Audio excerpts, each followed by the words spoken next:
Okay, whoops, I hit the wrong thing already. What the heck is this? Nope, don't want that. Okay, so I had this coordinate plane to kind of show these, and it's weird.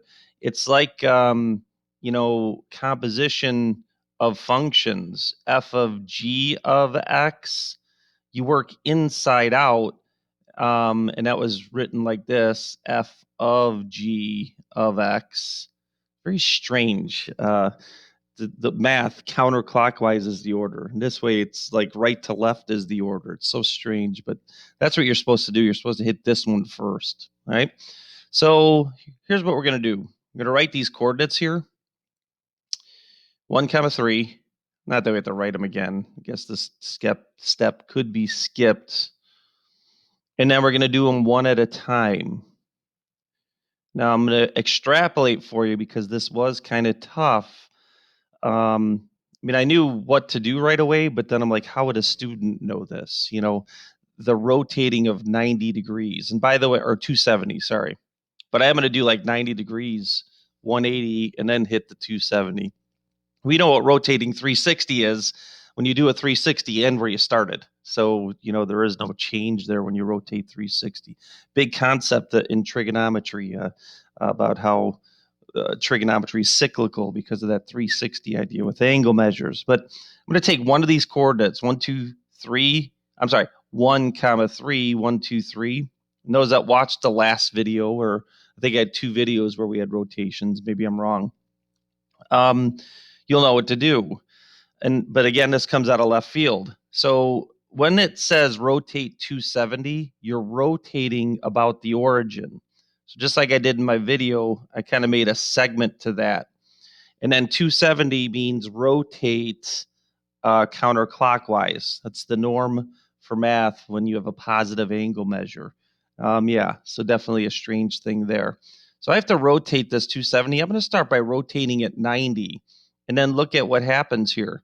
Well, not that you get this, but if we got a protractor and measured this, -3 comma 1, if I put that coordinate right there, then I zoomed in on this and I got a protractor and I measured that, that would be a 90-degree angle right there.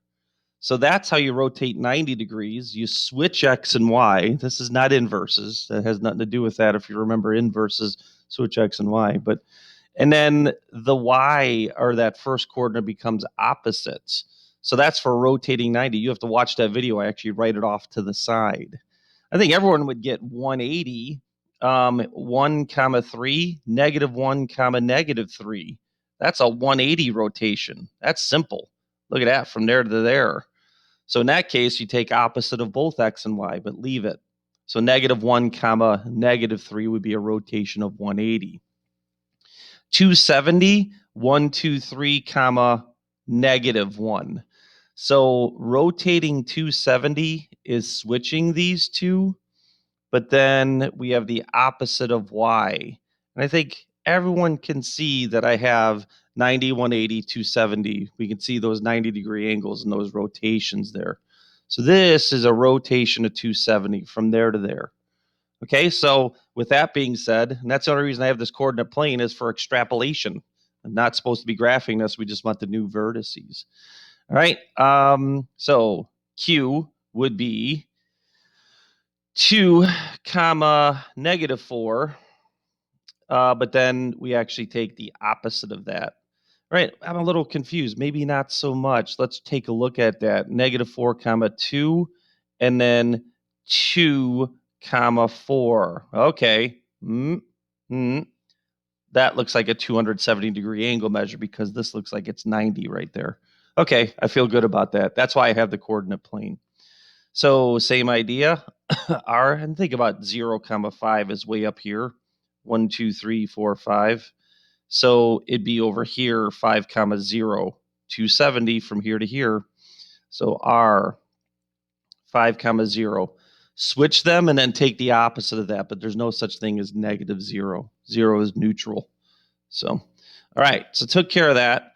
Next thing is we did dilations in 9-1. We could actually do that real fast here with coordinates. To dilate this using a coordinate plane, basically you just multiply every single coordinate by 2. So we could break this down in steps and do it one at a time in order.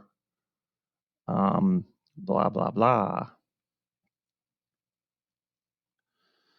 Okay, now let's analyze this big R, which is a reflection. I'm trying to find an eraser. Reflection over the y-axis. So reflection over the y-axis, I'm just going to be lazy and just put a y there. So just take any coordinate, 6, 1, 2, 3, 4, 5, 6. I hope I counted -2 to reflect it over the y-axis. Now what ends up happening is I have the opposite of the x coordinate, because when I throw that over to the other side, the x's turn opposite of each other. This is -6 comma -2. So I'm using the coordinate plane only as a discount double check, I guess you could say, making sure that these make sense. So here's 10 comma 0 all the way over here. -10 comma 0 gets flipped over to the other side of the y-axis. So in a y-axis reflection, the x's turn opposite of each other. So I break this down on the videos. Many of you, if not all, watched it. Again, I don't know how to trust those YouTube views. Looks like about half of you, at least, according to the views, which means probably a little bit more. I did read online, sometimes they're 24 hours behind. So some of you may have done it last night. So I hope that's the case. Again, we can only hope that people are doing what they're supposed to be doing. Keep it up on these things that I kind of made simple. So, all right. And then before we continue, we're going to piggyback off of the similarity stuff that we talked about Thursday and just talk about triangles and really simplify it to that. So, but before we do that, I don't know what you've done. So I'm going to assume that you did this. But if not, we're going to have to really lock this in right now, because this is going to be used a lot. So what do we need to know before we move into 9.3? We need to know this two parallel lines cut by a transversal theorem. And actually, it's quite a few theorems that this yellow boxes, I'll zoom in on this. But the theorem states quite a few things, but quite a few relationships. So when two parallel lines are cut by a transversal, that's this. So in that, you can put your basic drawing off to the side. And we should know that I don't really need this. I could have just had an extra arrow here and here. And then that is the symbol for two lines being parallel. But, they're showing it in a different way just by stating that they're parallel. Now, before I continue on all this, and it doesn't always work out this way, but just when you're thinking about this, you can kind of cheat. What did he say? He can cheat? What? But you can cheat and kind of like make if the transversal is like really angled, you can kind of use common sense and say, all right, he told me something about this.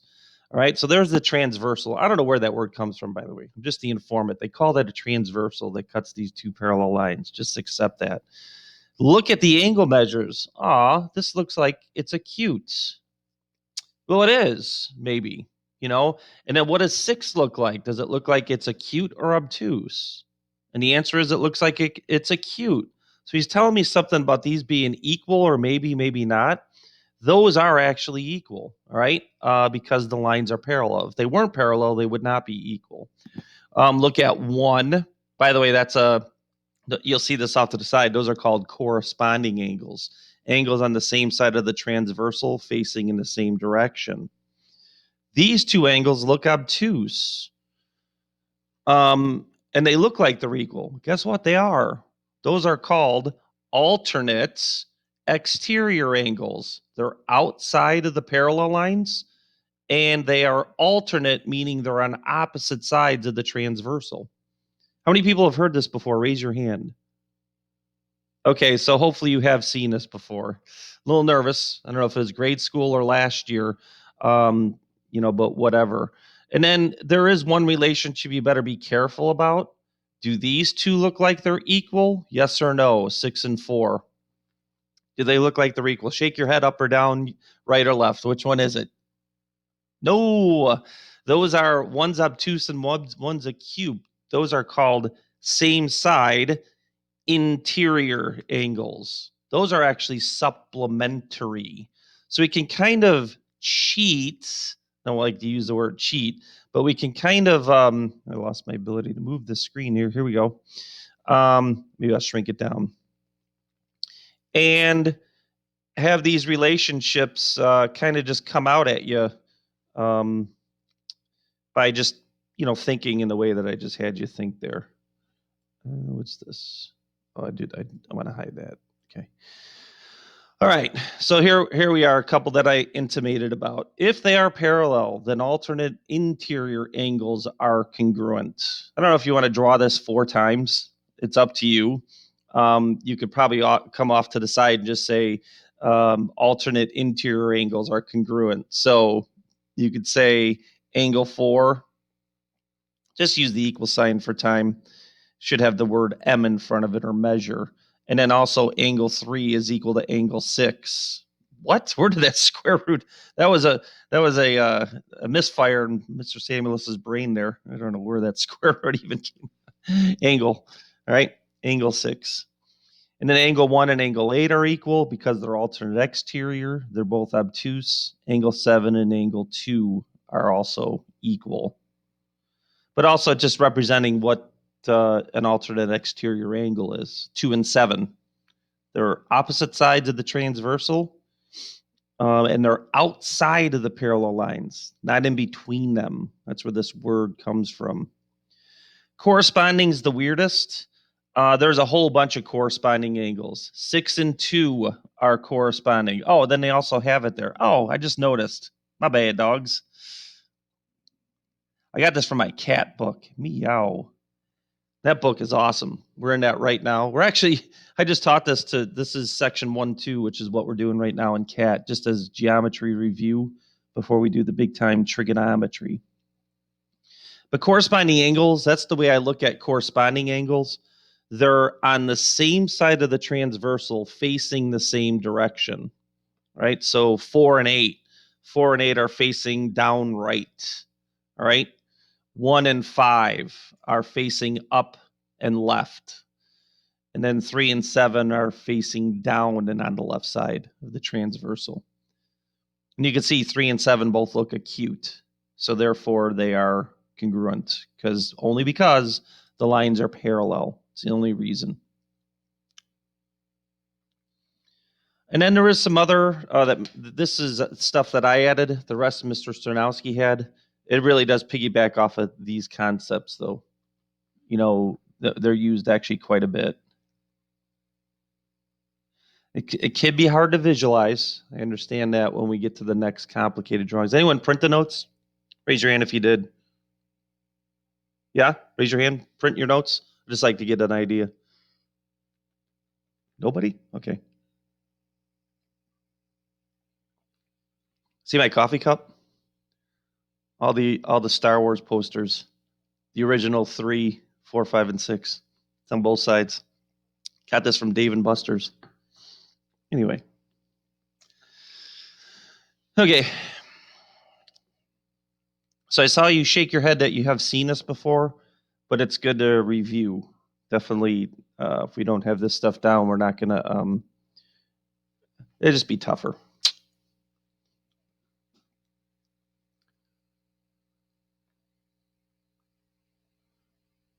Do you want to show the whole thing? I would like to zoom in, but then I don't want to cut off any of the boxes. So probably could have taken attendance right now.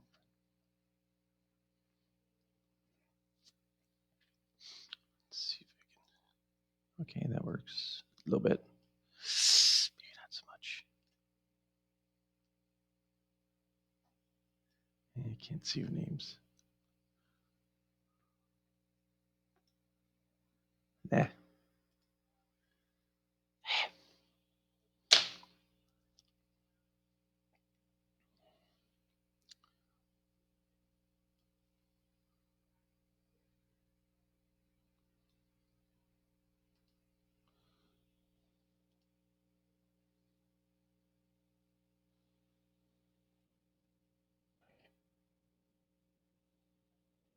It's over here. Sorry. All right, gonna move on. Okay, so we'll talk about that as we go through here. Some stuff here. Okay, so 1 and 2 are separate. So the way this is kind of set up, it's kind of hard with my note thing here. The questions for 1 and 2 down here, but I'll just go ahead and talk about it with this drawing here, but I can't zoom in too much further. So real quick, just snap that down. This is the kind of thing, we can't really do number 1 and to answer these questions without what I just covered. So the first question is, and I know what you're going to say, why is YZX, this angle measure right here, congruent to YHP? I'm sorry, W. Did I say Y in the first one too? I don't know what's going on with my mind right now. WZX and WHP. Why are those two angles congruent? And by the way, to name angles, I shouldn't assume that we know how to do that. The vertex must be in the middle. Okay, so just naming angle measures, the vertex must be in the middle as we go through with this stuff. And I'm sure what many people would say is, oh, because they're both right angles. And I guess that's not incorrect. But really, in the context of what I just covered, it's because these two lines are parallel. So what kind of angle measures are those compared to what I just called set up there? Are they alternate interior, alternate exterior? Are they corresponding? Hey, let's put that in the chat. Don't press enter. Don't press enter. In the chat, what is WZX and WHP in relation to each other with what I just called or just covered? So in 3, 2, 1, press enter. Come on, let's see the chat go nuts. Nice. Got 5 people, 6, 7, 8. They're corresponding angles. They are equal because they are corresponding angles, and we're going to be lazy. And also, those lines would have to be parallel because of those both being right angles. And that's something you'd have to do in proofs with geometry to prove that those two lines are parallel as well. But let's just assume that right now for the purposes of what we're doing today. So then y is yxz equal to yph, or congruence. They use the word measure in front. That's what that M stands for. And it's the same reason. They're corresponding angles. And corresponding angles are congruent when the triangles, or when those lines are parallel. So you're going to have a lot of this going on when we have to prove triangles are similar, right? Very important situation there. Okay, so we're done with that little set of questions here for that. And then you're going to find out that those two triangles, the small one and the big one, are similar. Okay, that's what's going to end up happening there. Good to see your names up there. Good to see people answering those questions. Ooh, I guess we could do the chat on this one too. And here's what we're going to do. I guess I could try to get different colors in here. In the figure below, give you a chance to write this down. NS is parallel to BE. Okay, so that's what you want to do. You want to mark that as such. Use the information. I'm going to get my highlighter to mark which ones we are going to find. SNA, I'll highlight the vertex. Okay, S to N to A. N is the vertex. Don't want to assume that you know how to name angles. N, does that say NAS? Interesting. ABE, green. So just so I don't have to go back up to the directions. And then BAE. I'll put that with a real dark purple there. So I'm finding those little angular measurements there. Okay? So give you a chance to write the sentence, but that's what we're finding, and then go really zoom in on the drawing. So knowing what parallel symbols looks like, 2 lines up and down. Again, I don't know what you've done geometrically.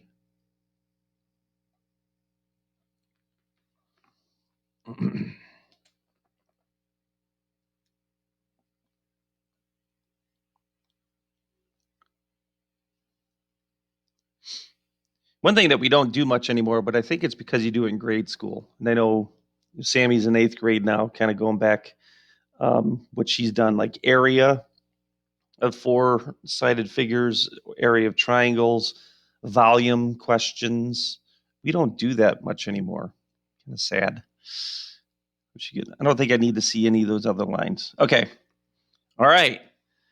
Let's see if we could get the first one in the chat. Load it up. The first one I'm going to ask is the yellow. SNA. Don't press enter. What do you think angle N is equal to in 5, 4, 3, 2, 1, enter? Ooh, 1, 2, 3, 4, 5, 6, 7, 8, 9, 10. Nice. That is awesome. You are actually correct. Every single one of you that entered. Try to get the names of who's answering here, who's with me. And I'm surprised. I'm actually, this is not an insult. I'm surprised everyone got it so quick. All right. And it's because these are alternate interior angles. What I like to do is do that. I do that with my CAT students, seeing that now when I look at this, they're in between the two parallel lines and they're across the transversal.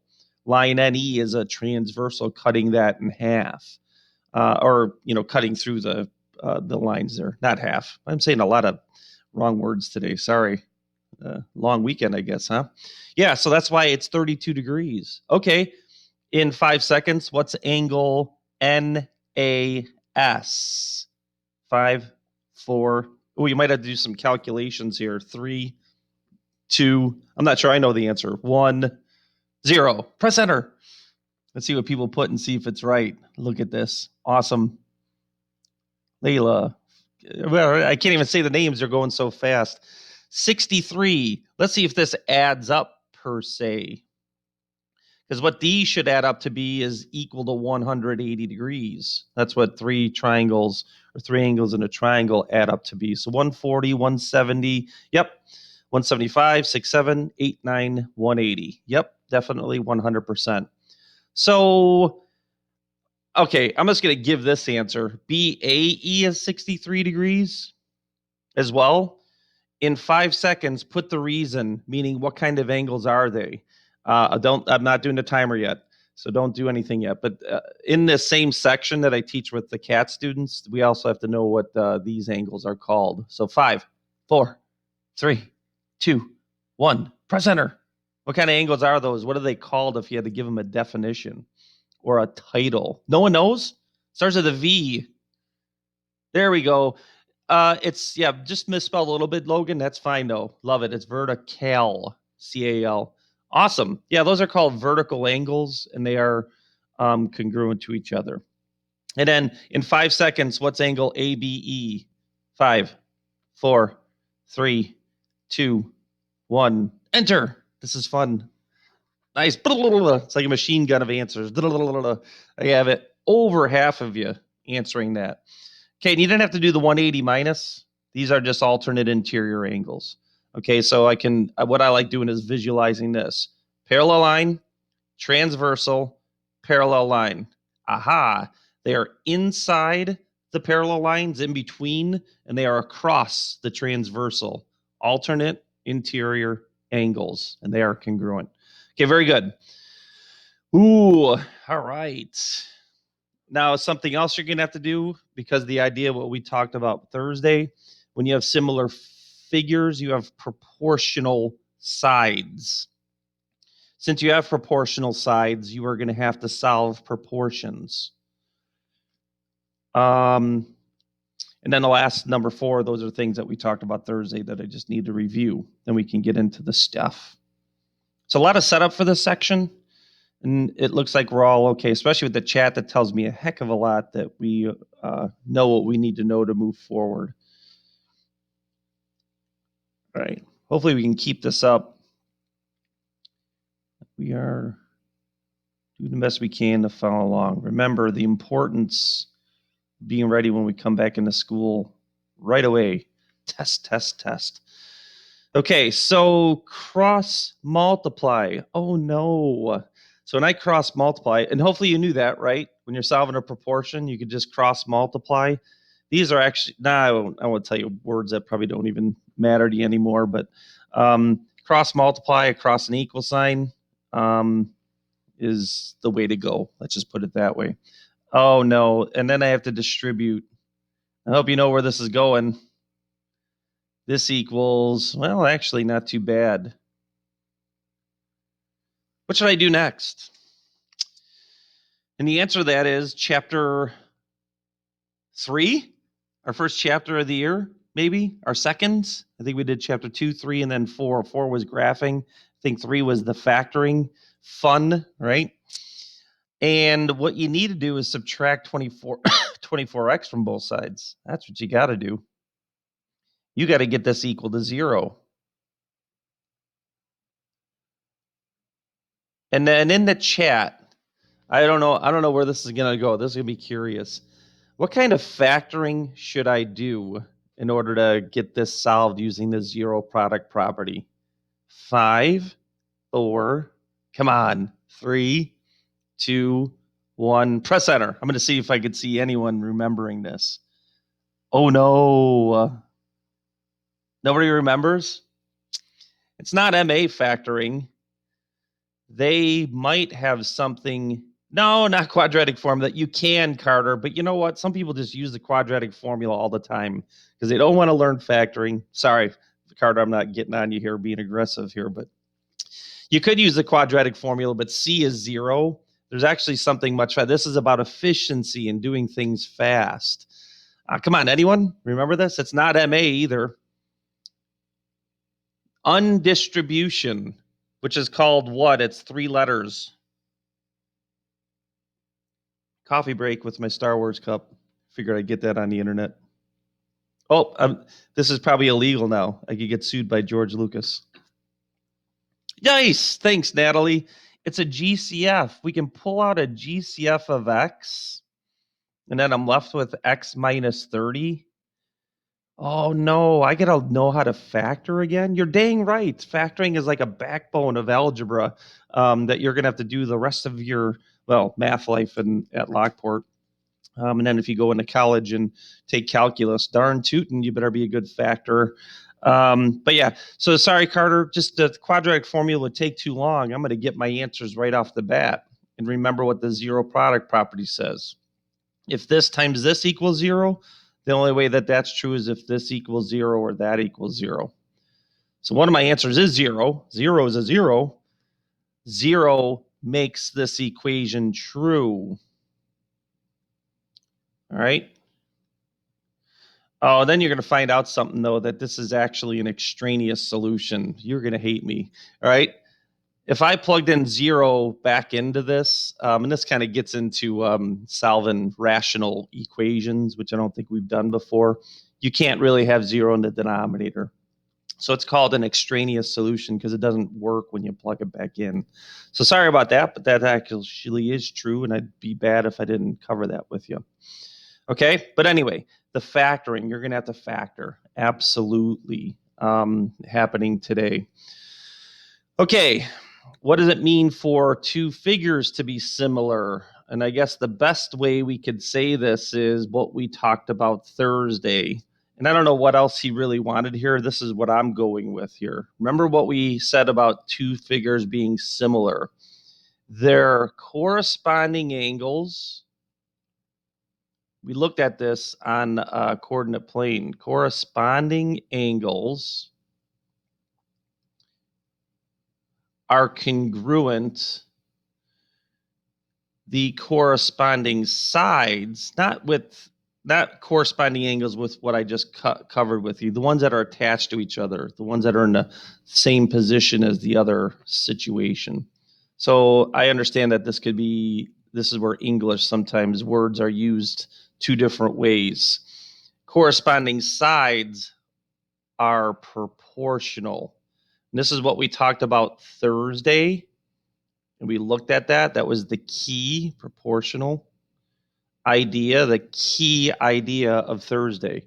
And it wasn't always triangles. Most of the figures were four-sided figures, quadrilaterals. Okay, so now we're going to use that to talk about triangles and why it's important in trigonometry. All right, what do similar figures and congruent figures have in common? The only thing that similar figures and congruent figures have in common is the corresponding angles are equal. That's the only thing that they have in common. For congruent figures, the sides are also equal. So that's the only thing that they have in common. And what is different about similar figures and congruent figures? The relationship of the sides, which I just said there. So the sides relationship. In congruent figures, the sides are congruent. In similar figures, the sides are proportional. Okay? All right.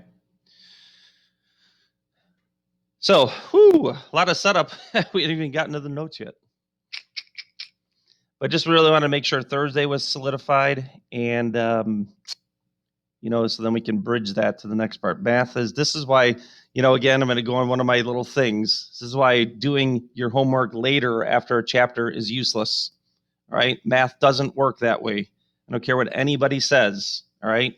So that's why when the chapter's done, the homework's closed. You missed the idea of that situation. It just been that way since August. And I just hope everyone else is on board at this point. Don't want to have to cover it anymore.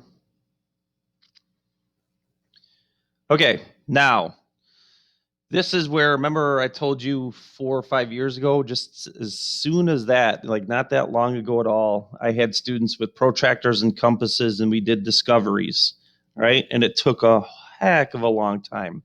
And one of the discoveries I firmly remember was proving these relationships that I'm just going to share with you right now. So what we're going to find out is today we are going to be specific with triangles being similar, right? And there's some attributes there's some theorems that say as long as I have this little limited information, if I have this information, then I know the triangles are similar completely and all the way through. There are 3 of them that you're going to have memorized. And actually, if you've ever done congruent triangles, side, side angle, side angle. Anyone ever hear those theorems or postulates to prove 2 triangles are congruent, right? There's similarity postulates. And this is the first one. Angle similarity. This means the following. Now, there are 6 parts to a triangle. Let's get that in our head right now. But if I just have 2 sets of angles congruent in a set of triangles, that is enough to say that the triangles are similar to each other, and therefore you can extrapolate after that the sides have to be proportional as well. Okay, so that's what the idea of this is. A limited amount of information is all you need because it's impossible to construct 2 triangles that have AA and not be similar. Okay, and hopefully you understood the words that I just said there. So if 2 angles in one triangle are congruent to 2 angles of another triangle, then the triangles can be said to be similar. Now, looking at this first drawing that I know if you didn't print the notes, which is fine, try to do, ultimately overall, we're going to have 3 of them, put them in this chart format. Then I'll zoom back in. Because what's also important is what is the similarity statement? And order matters. Okay, in the chat, I know you're writing furiously. In 5 seconds after I write this down, who's the measure of angle A congruent to or equal to? 5, 4, 3, 2, 1, enter. Who's angle A equal to because of the drawing that I have here? Oh, I didn't get anybody. Interesting. Layla, good. There they go. Blah, blah, blah, blah. Nice. So you guys are all like right there. It is a measure of angle E. Why? Because of everything I just covered before this. This angle and this angle, this is the way I like to do it. Visually, this is what I do. I put, okay, Angle A is congruent to angle E because they are alternate interior angles. All right. And those two lines are parallel. That's what that big fat arrow represents. So I'm sure you could get the next part. Angle D is congruent to, or the measure of angle D is congruent or equal to, sorry, using the right things, angle B. Then actually we could stop there because that's AA. That's two sets of angles that are equal. But this angle is equal to this angle. Put it in the chat. Why are those two angles equal without naming the names? What are they called in relation to each other? 3. No, 5, 4, 3, 2, 1. Enter. Nice. 1, 2, 3, 4, 5, 6. Good. Pressing enter. Sometimes it takes a while to write that word down. So we actually could prove a third set of angles are congruent there as well. But anyway, that's it. That's enough. These triangles are similar. Now the sides are proportional. And then, you could have some algebra on that to discuss that. Now here's the key. Look at what we said. Angle A is congruent to angle E. I'm going to do this to help you out. Angle D is congruent to angle B. Very important in writing a similarity statement. The similarity statement then is name the triangles that are similar. So if I go A to D to C, now this is optional. I could have done DAC, CDA, blah, blah, blah. A whole bunch of different ways we could write that. But once I do ADC, who is corresponding to A? E. This is a must. The order must be the same of what angle corresponds with what angle. That's the same thing with triangles being congruent. You have to make sure that you have this order correct. Couldn't make it in the line. I'm writing too big. So A must go with E, D must go with B, C obviously with C. All right, that's the similarity statement, the importance of the order of the letters. So a lot of review in this. Hopefully it's review at least with triangles being congruent, how you write the order of the letters. It's really not hard. Even if this is brand new, it shouldn't cause a lot of concern. And you guys throwing answers in the chat shows that we're understanding the alternate interior angle thing and all that other stuff. Okay, so AA is one way to prove two triangles are similar. The next one, and I'll really zoom on this for your purposes of seeing. Okay, so we have two random triangles, and you could actually argue. Now, nothing's marked, so I don't know that these are parallel. I don't know that. And I made that assumption in one of my previous drawings, and that wasn't necessarily good. So I don't know that those are parallel, so I can't really talk about those angles. But I do know this angle is equal to this angle because they're vertical. So I could have done something different here. There is side, side, side, but there's also side, angle, side. But we're going to stick with side, side, side because we have 3 sets of sides given. I can prove these two are similar by proving that all 3 sets of sides are proportional to each other. So if all 3 corresponding sides of 2 triangles are proportional, then the triangles are similar by SSS. Okay, and then I'm going to put the work of the proof right here because that's what that says here, support. The support is, okay, well, prove it. Prove that these are similar to each other. Similarity is a big concept, with a lot of stuff. Now, this gets a little tricky, but think of it as this. If these end up being similar, it probably is going to mean that these 2 lines are parallel, and then the alternate interior angles are the ones that correspond to each other. So who am I going to compare 8 to? Side LN. Which side do you think I'm going to compare that to proportionally? Is it 12.5 or is it 20? Put that in the chat in 3, 2, 1, 0. Nice.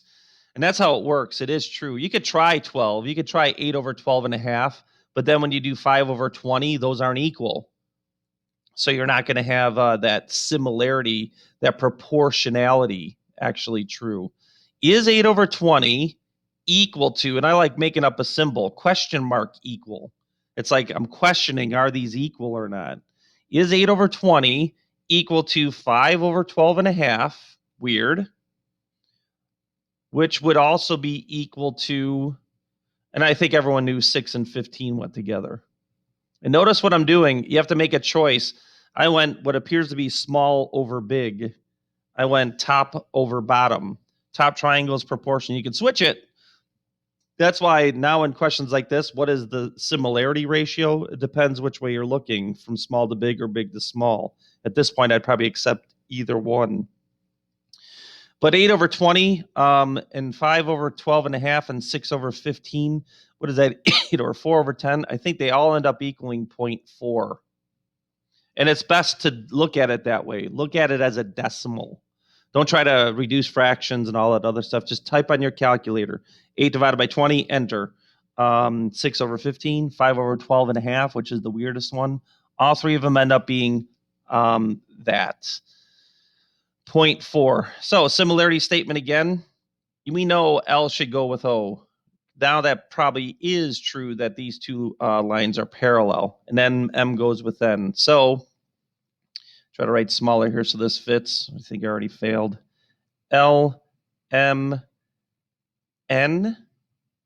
Similar, writing smaller. LMN goes with O, P, N. There you go. Now again, you could change the order of LMN. That would change the order of OPN. If you said NML, it'd be NPO. That's the big deal there. And if you get that wrong, you're wrong. I got to mark you. All right. Then the last one for our setup here, SAS. And actually, within these questions, we have what you have to do mathematically anyway. Now, this is a little bit tougher because what I often do with my students on this one, I'll wait. But SAS, side angle side, that's why we could have done this with the previous one, because we had vertical angles in the middle. So I could have just proved the other two sets of sides that were the legs were proportional, and then one angle is equal to another angle. But if two of the corresponding sides of two triangles are proportional and the included angles are congruent, then the triangles are similar.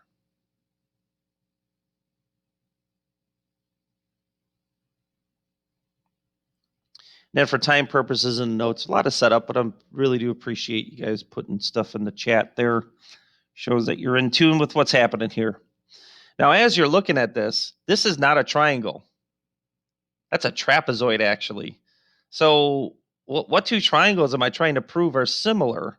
And it's this small one, of course, and it's this big one from here to here to here. So what we need to understand is, just for speed purposes, this whole side is 15. And that's what I must use in my checking the proportion. This whole side is 12. Yeah, my pen just, come on, what are you doing? Something, I don't know what the heck just happened there. Holy cow. What? Okay, go back. There we go. Oosh. Computer just went against me here. Oh, and by the way, angle Q is equal to itself. They both share angle Q. So there's the angle of side angle side. This is why these examples are actually kind of what you have to do here today. You know, understanding the geometry of that. Is 10 over 15 equal to 8 over 12? And the answer is yes, it's 2/3 or 0.6 repeating. So by side angle side, these two triangles are similar because the sides are proportional, right? So those last two examples really those really represent examples that you're going to have to figure out as you go through. And by the way, not all triangles will end up being similar in the homework, so be careful on that. And I know when we come back Wednesday, we'll probably have to talk about that solving ratios here and factoring again. Factorings come back, those that didn't learn that and get that figured out. Okay, so what are the triangles that are similar? Triangle. I'll go RQS. This one's easy. Is similar to triangle TQW. Another reason I know this angle is equal to this angle, if these truly are similar. Oh, I have to put an extra mark there. Then these lines are actually parallel. You would have to prove that in geometry proofs, but it is true.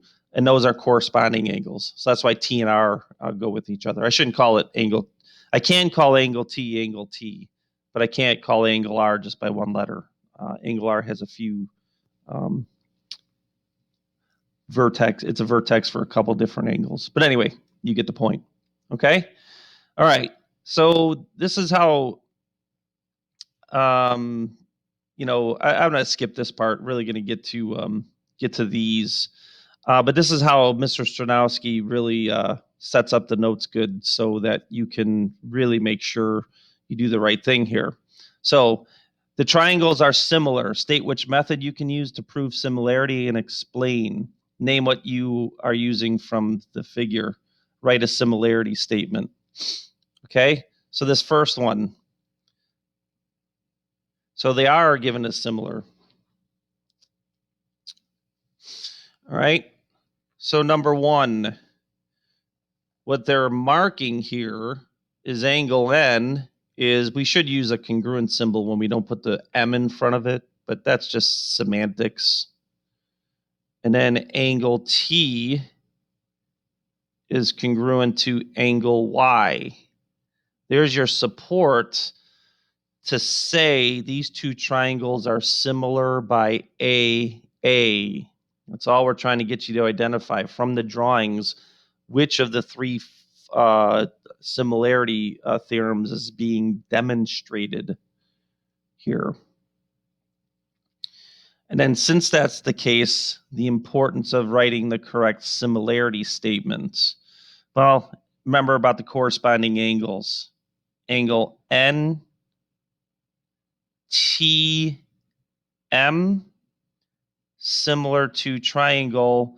Angle X goes with N, Y goes with T, B goes with M. And again, if you said M, T, N, then it'd be B, Y, X.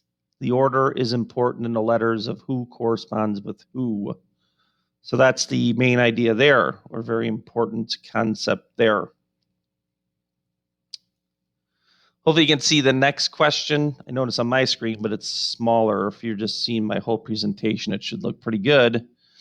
That we're probably trying to do SSS here. So you got to prove it though. And again, I'm going to go top to bottom. And it looks like, and it might be 18 goes with 28. You have to guess and check. But when I kind of look at this, 18 over 24, 6, 12, 18, 24, 3/4, 21 over 28, 7, 14, 21, 28. It looks like 18 does go with 24. 21 does go with 28.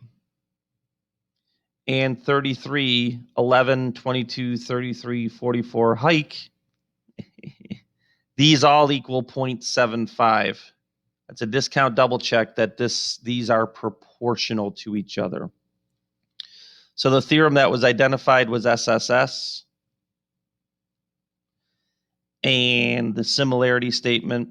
Now, this could be a little bit of a challenge, but not really. You could see that these went in perfect order with this one. This one went in perfect order with this one in the bottom. So CAB, FDE, CAB. Oh, I coughed during that similar symbol. Made it go crazy there. FDE. Because of time, I want to get to a different set of examples. Obviously, we're going to probably do the last one, side angle side. So that's how you do questions that are worded like this. Then this is what I like how he does this, and probably get to a more challenging one. Those are, well, I guess we could kind of stick with this, but look at how he words this. Support, meaning what's the proof behind this? Which theorem is it? Are they similar or not? Is there enough evidence for it? And you're not always going to get a yes. Okay, so just be careful on this. So zoom in on this, and we'll have that little chart in the homework there for you to fill out there. All right, so it looks like they're going to try side, side, side here. All right, and actually it's easy to figure out who goes with who. Small, middle, large. So notice that is in this triangle, I have a small, middle, and large number. Small should go with small. So 8 should go with 10. And again, I'm going small to big again, left to right. Middle should go with middle. Not that middle is the right word, but 12 should go with 15. And then notice what I should be putting. These are question mark equals. They may or may not be. We don't know. And then 15 with 20. In Houston, we got a problem. I already know without a calculator, 8 over 10 is 0.8. I already know without a calculator, 5, 10, 15, 20, this would be 0.75. They are not perfectly proportional. So this is a no. There is no theorem for this. They are not similar by what they're trying to project on me. So you got to be careful. People that just look at it, oh, he's trying to do side, side, side. Yep, they're similar. Wrong. Okay, so the sides must be perfectly proportional for that to happen. Let me see this one. I think this one is 0.8. 3, 6, 9, 12, 15. 3 4/5. Yeah, this one is 0.8. This is the one that screws up the whole thing. Okay, so definitely not proportional all three sides. All right, so be careful. That's just to prove. On this one, and I know we're getting close to the end here.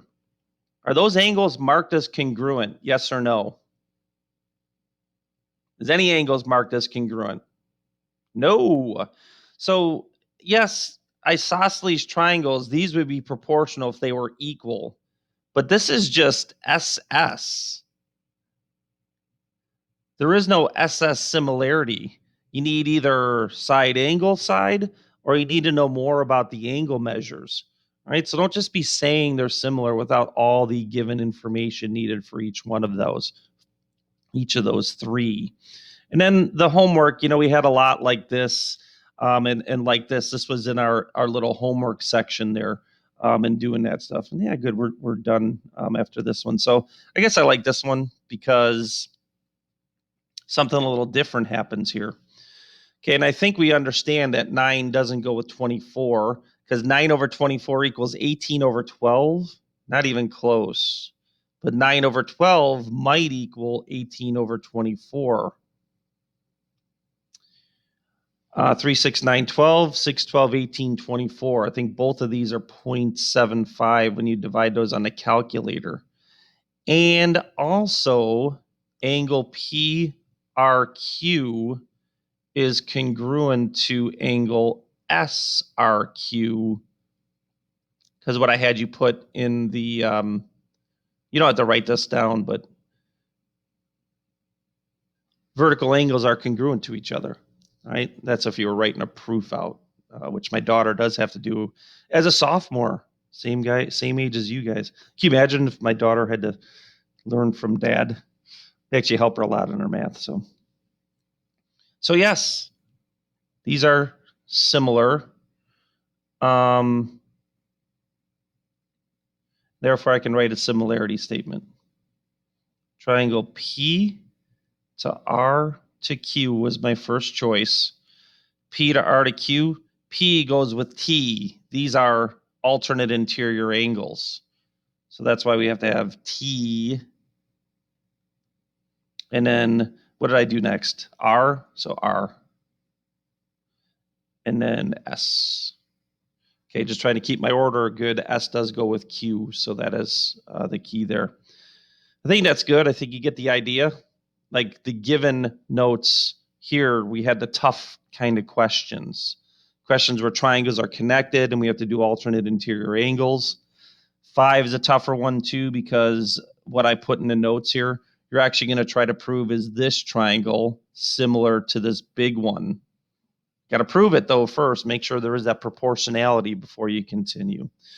Okay, so it was a mouthful today, but the chat really gives me a lot of hope, that we're on the right track. The worksheets, 1 page front and back, really well made by Mr. Stanowski. There is a lot of cross multiplying, though, solving, review. So you're going to have to brush off your factoring skills. We'll have to talk about that a little bit more Wednesday. So that's what I need about geometry.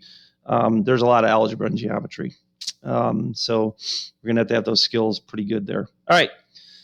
It's a mouthful today. Thanks for getting in the chat. Look like sometimes 20 people answered questions. That's amazing. So, all right. We'll see you guys. Hopefully your weekend was great and ready to get this week going. And then we got a 3-day weekend coming up. So see ya. If you want anything to ask or stick around, I'll stay here for a minute or two. Have a great day. You too.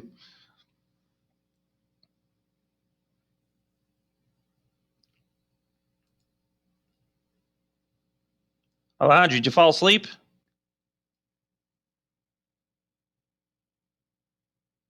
Yeah. Hey there, Alejandro. No, I didn't. Okay, just checking. Just wonder why you're still here. Thought maybe you're catching some Z's and that's why you're still on the meet. No. Alrighty. Good day. You too.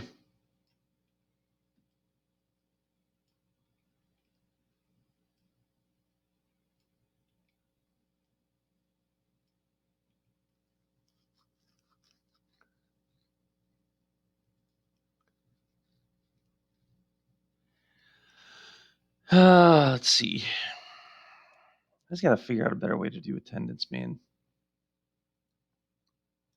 So bad. Oh, I'm still taping.